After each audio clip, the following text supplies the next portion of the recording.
What I'm about to tell you will make you question everyone in your family. Because my own sister didn't just betray me. She literally stole my identity for 3 years to rob our dying grandmother of $180,000. And when I exposed her with digital evidence, the confrontation was so explosive, it destroyed our entire family forever. My name is Jessica. I'm 28, and I work in digital marketing here in Phoenix. For the past 5 years, I thought I had the perfect family relationship with my older sister, Amanda. She was always the responsible one, the one who took care of our grandmother, Eleanor, when she got sick, the one who handled all the paperwork and doctor visits while I was building my career. I trusted her completely, but let me start from the very beginning, because you need to understand how a simple phone call from a bank turned into the most devastating betrayal I've ever experienced, and how I used my digital skills to uncover a conspiracy that had been going on right under my nose. It all started 3 weeks after Grandma Eleanor's funeral. I was still grieving, still trying to process losing the woman who practically raised me after our parents died in that car accident when I was 15. Amanda had been handling all of Grandma's affairs, the funeral arrangements, the estate paperwork, everything. She told me the will was simple. Everything split 50-50 between us sisters, just like Grandma always promised. That Tuesday morning, October 15th, I was sitting in my apartment drinking coffee when my phone rang. The caller ID showed First National Bank of Arizona. I almost didn't answer because I figured it was some sales call, but something made me pick up. "Is this Jessica Marie Rodriguez?" the woman asked. "Yes, this is Jessica. Ms. Rodriguez, this is Sandra Chen from the Estate Division. I'm calling about the recent activity on your joint account with Eleanor Rodriguez. We need to verify some transactions that occurred in the days before her passing." I felt my stomach drop. "I'm sorry, what joint account?" "I never had a joint account with my grandmother." There was a long pause. "According to our records, you opened a joint checking account with Eleanor Rodriguez on March 3rd, 2021. The account shows significant activity over the past 3 years, including a large withdrawal of $45,000 just 2 days before Mrs. Rodriguez passed away." My hands started shaking. "That's impossible. I never opened any account. There has to be some mistake. I have your signature on file, your social security number, and copies of your driver's license. Would you be able to come in today to verify these documents?" I don't think I've ever driven so fast in my life. My mind was racing the entire 20-minute drive to the bank. How could there be an account in my name that I knew nothing about? How could someone have withdrawn $45,000 using my identity? But you guys, what I discovered at that bank was just the tip of the iceberg, because Sandra Chen showed me documents that made my blood run cold. "Here's the signature card from when the account was opened," Sandra said, sliding a paper across her desk. "And here's the copy of the driver's license we have on file." I stared at the documents in complete disbelief. The signature looked exactly like mine. Not similar, not close, but exactly like my handwriting. The driver's license was definitely mine, but the date showed it was photocopied 3 years ago when I had lost my wallet and gotten a replacement. I remembered that day perfectly because Amanda had driven me to the DMV since my car was in the shop. "There's more," Sandra continued. "The account was primarily funded by direct deposits from Eleanor Rodriguez's primary account. Over 3 years, approximately $135,000 was transferred into this joint account, and then gradually withdrawn in cash increments." "Who made these withdrawals?" I asked, even though I was starting to get a terrifying idea. Sandra pulled up the computer screen. "According to our security footage and withdrawal slips, All transactions were made by the account holder, you, Jessica Rodriguez. Though, she paused, looking uncomfortable. If you're telling me you didn't open this account, we need to immediately contact our fraud department and possibly the police. I remember sitting in that sterile bank office, the fluorescent lights buzzing overhead, the smell of Sandra's coffee getting cold, and feeling like my entire world was crashing down. But I also remember thinking, like the digital marketer I am, if someone was using my identity, there would be a digital trail. Sandra, I need copies of everything. Every document, every transaction record, every piece of paper with my name on it. And I need to know exactly what email address was used to set up this account. She printed everything for me. 47 pages of evidence that someone had been systematically stealing from my grandmother while using my identity to do it. But the email address on the account setup documents made my heart stop completely. Jessica Rodriguez 2023@gmail.com. I had never created that email address in my life. Driving home, I couldn't stop thinking about that email. Who had access to all my personal information? Who could forge my signature so perfectly? Who had a copy of my driver's license? Who had been alone with Grandma for hours every week for the past 3 years? The answer was staring me in the face, but I didn't want to believe it. That night, I did what any digital marketing professional would do. I started investigating. I used every tool I knew, every database I had access to, every trick I'd learned in 5 years of online research. What I found over the next 72 hours would haunt me forever. First, I tried to access that email account.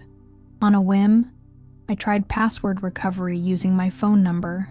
To my absolute shock, it worked. Whoever created that account had used my phone number as the recovery option. When I got into the email, I found 3 years of correspondence that made me physically sick. There were emails to and from Grandma Eleanor's doctor's office, but they weren't from me. Someone had been pretending to be me, coordinating medical appointments, discussing Grandma's care, even asking about her mental state and capacity. The emails were signed Jessica Rodriguez, granddaughter, and they painted a picture of a concerned granddaughter who was very involved in her grandmother's care. But here's what made it even more sinister. There were emails to a lawyer named David Morrison about updating Grandma's will. The emails discussed how Jessica was concerned about her sister Amanda's financial irresponsibility and wanted to make sure that Amanda's portion of the inheritance would be managed through a trust. You guys, someone had been impersonating me for 3 years to manipulate my dying grandmother's medical care and legal affairs, and I was starting to understand the true scope of what was happening. But what I found next completely blew my mind. I found email threads with a company called Estate Documentation Services, apparently a legal document preparation service. The email showed someone posing as me had hired this company to prepare new beneficiary forms for Grandma's retirement accounts and insurance policies. According to these emails, Jessica Rodriguez was requesting that Amanda Rodriguez be removed as beneficiary and that Jessica Rodriguez be made the sole beneficiary of all accounts. My hands were literally trembling as I read email after email showing this elaborate scheme. But the most damning evidence was in the sent folder. There were emails to Grandma's bank requesting statements be mailed to a P.O. box instead of her home address, and emails to her financial advisor requesting meetings to discuss Jessica's concerns about the family financial situation. I felt like I was reading about someone else's life, except it was all being done in my name. Then I found the smoking gun. Buried in the email trash folder was a message thread between Jessica Rodriguez 2023@gmail.com and another email address, amandarodriguez.business@gmail.com. The conversation was from 6 months ago, and it was between my fake email account and what was obviously Amanda's email account. The subject line was, "Final documents ready." Amanda had written, "The new will is filed. Eleanor signed everything yesterday. She thinks she's protecting Jessica by putting everything in trust with you as trustee." The lawyer said it's ironclad. How much longer do we need to keep this up? The response from my fake email account said, "Not much longer.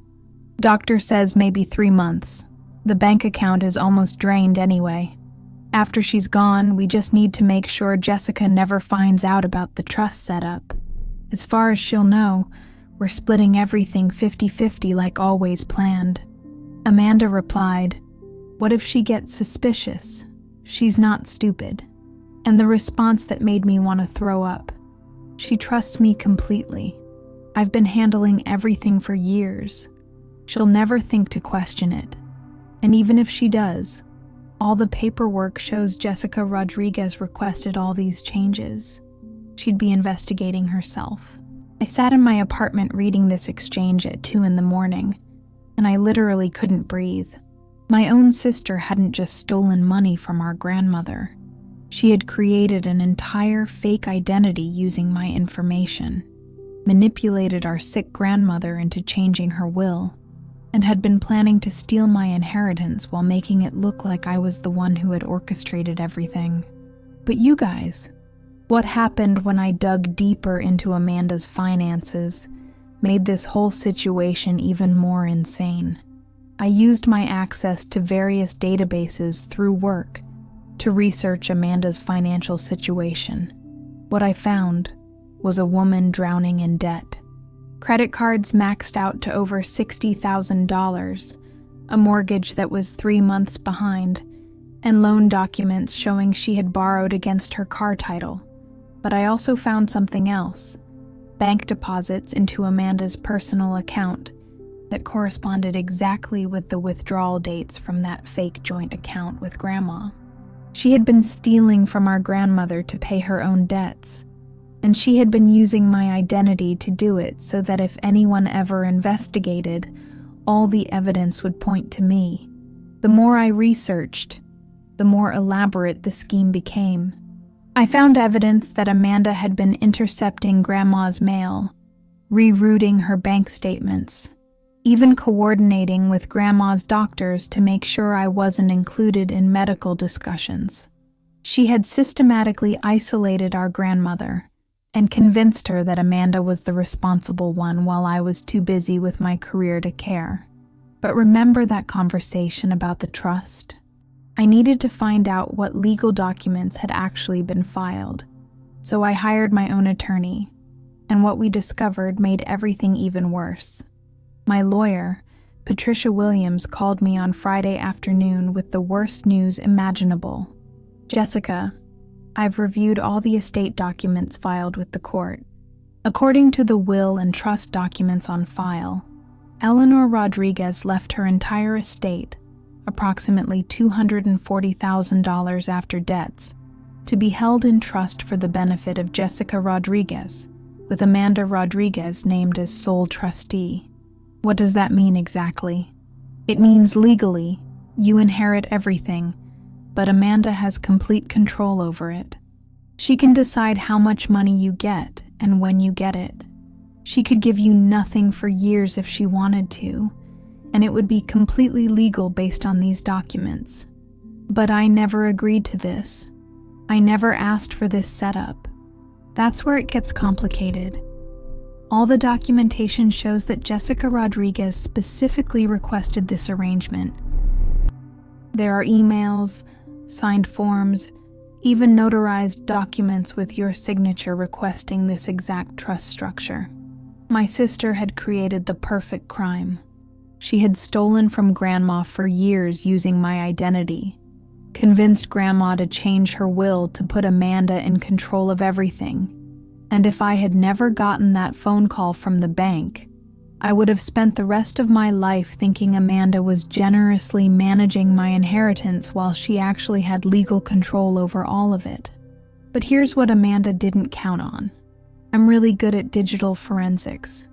and I was about to use every skill I had to prove what she had done. Over the next week, I compiled everything. I hired a handwriting expert to analyze the forged signatures. I worked with a computer forensics specialist to trace the creation of that fake email account. I gathered 3 years of banking records, email correspondence, and legal documents. I even obtained security footage from the bank showing Amanda making withdrawals from the account opened in my name. The evidence was overwhelming and undeniable. Amanda had committed identity theft, financial elder abuse, fraud, and probably a dozen other crimes. But before I went to the police, I decided I wanted to confront her face to face. You guys, what happened during that confrontation was more dramatic than any movie you've ever seen. I planned everything carefully. I invited Amanda to lunch at our usual spot, the Olive Garden where we'd been having sister lunches for years. I chose a busy restaurant with security cameras, and I wore a small recording device because I wanted everything documented. Amanda walked in looking relaxed and happy. She had no idea what was coming. "Hey Jess," she said, giving me a hug. "How are you holding up? I know losing Grandma has been really hard." I waited until we ordered our food, and then I put the folder of evidence on the table between us. "Amanda, I need you to explain something to me. Why is there a bank account in my name that I never opened? And why did someone using my email address hire a lawyer to change Grandma's will without telling me?" The color drained from her face instantly. She stared at the folder like it was a bomb. What are you talking about? What folder is that?" "These are copies of 3 years of financial documents showing that someone has been using my identity to steal money from Grandma and manipulate her estate planning. Someone who had access to all my personal information." Amanda's hands started shaking. "Jessica, I think you might be confused. You're still grieving. Maybe you should talk to someone." I opened the folder and pulled out the printed emails between her email address and the fake account in my name. "Amanda, I have emails between you and Jessica Rodriguez 2023@gmail.com discussing the theft of $180,000 from our grandmother. I have bank records showing you made withdrawals from an account opened using my forged signature. I have security footage of you at the bank. I have handwriting analysis proving the signatures are fake." She sat there for a full 30 seconds in complete silence. People at other tables were starting to stare because the tension was so thick you could cut it with a knife. Finally, she looked up at me with tears in her eyes and said, "You don't understand, Jessica. I was drowning. I was going to lose everything. The house, my car, everything. And Grandma had all this money just sitting there while I was falling apart. So you decided to steal it using my identity and manipulate our sick grandmother? I never meant for it to go this far. It started with just one loan from her account when my mortgage payment was due. But then my credit card bills got worse, and she kept offering to help. And I realized I could make it look like you were the one asking for the help. And the will changes? Making yourself trustee of my inheritance?" Amanda's voice got desperate. "That was just insurance. I was going to give you your half, I swear. But I needed to make sure there was money left after I paid back what I borrowed. The trust setup meant I could control the timing of distributions. Amanda, you stole $180,000. You used my identity to commit financial elder abuse against our grandmother. You manipulated a sick old woman into changing her will. This isn't borrowing money. This is systematic fraud." That's when she completely broke down. "Please, Jessica, please don't turn me in. I'll pay it all back somehow. I'll sign over the trustee rights to you. I'll do whatever you want. But if this goes public, my life is over. My career is over. I'll go to prison." I looked at my sister. This woman I had trusted my entire adult life, who I had grieved with just weeks ago, who had hugged me at Grandma's funeral while knowing she had spent years stealing from the woman we both loved. And I realized I didn't know her at all. Amanda, you've been planning this for 3 years. You created an elaborate scheme to steal my inheritance while making me look like the criminal. You let me grieve Grandma's death while knowing you had been robbing her blind. There's no coming back from this. I stood up from the table, left money for my untouched meal, and walked away while she sobbed into her salad. The next morning, I filed reports with the FBI Financial Crimes Division, the local police, and the state attorney general's office. I turned over all my evidence, the banking records, the forged documents, the email correspondence, the security footage, everything. The legal process moved faster than I expected, probably because the evidence was so overwhelming. Within 6 weeks, Amanda was arrested and charged with identity theft, elder financial abuse, fraud, and forgery. The DA told me it was one of the most elaborate family fraud cases they had ever prosecuted, but the most satisfying moment came when Amanda's lawyer tried to claim that I had been involved in the scheme too, since all the documents had my name on them. My attorney presented the digital forensics evidence showing that the fake email account had been created from Amanda's home IP address, using Amanda's devices, and that the forged signatures had been created by scanning my real signature from documents Amanda had access to. The handwriting expert testified that Amanda had practiced my signature hundreds of times based on the variations found in the forged documents. The computer forensics specialist showed that Amanda had used software to digitally alter my driver's license images to create fake identification documents. It took the jury less than 4 hours to convict her on all charges. Amanda was sentenced to 6 years in federal prison and ordered to pay full restitution of $180,000, plus interest and penalties. The trust she had set up was dissolved, and I received my full inheritance. She also had to forfeit her house and car to help pay the restitution. But honestly, the money wasn't what mattered most to me. What mattered was that justice was served, and that other people would know that this kind of elaborate family betrayal doesn't go unpunished. Today, 8 months after that first phone call from the bank, I can say that I've learned more about protecting myself and my identity than I ever wanted to know. I've also learned that sometimes the people closest to you are capable of betrayals you could never imagine. I think about Grandma Eleanor sometimes, and I wonder if she knew what was happening toward the end. I hope she didn't. I hope she died thinking she was being taken care of by 2 granddaughters who loved her, instead of knowing that one of them was systematically robbing her while using the other one's identity to do it. As for Amanda, she writes me letters from prison sometimes. I don't read them. There's nothing she could say that would undo 3 years of elaborate lies and theft. The lesson I learned from all this is simple. Trust, but verify. If someone is handling important affairs for your family, especially financial or legal matters, stay involved. Ask questions. Request copies of documents. Check your credit reports regularly, because sometimes the person you trust most is the person you should be watching most carefully. And if you're in a situation where someone in your family has access to your personal information and you start noticing strange things happening, don't ignore your instincts. That little voice telling you something is wrong might be trying to save you from years of betrayal. If you guys were in my situation, would you have handled it the same way?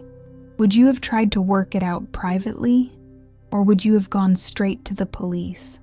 Let me know in the comments what you would have done, because I still wonder sometimes if there was a better way to handle this whole nightmare.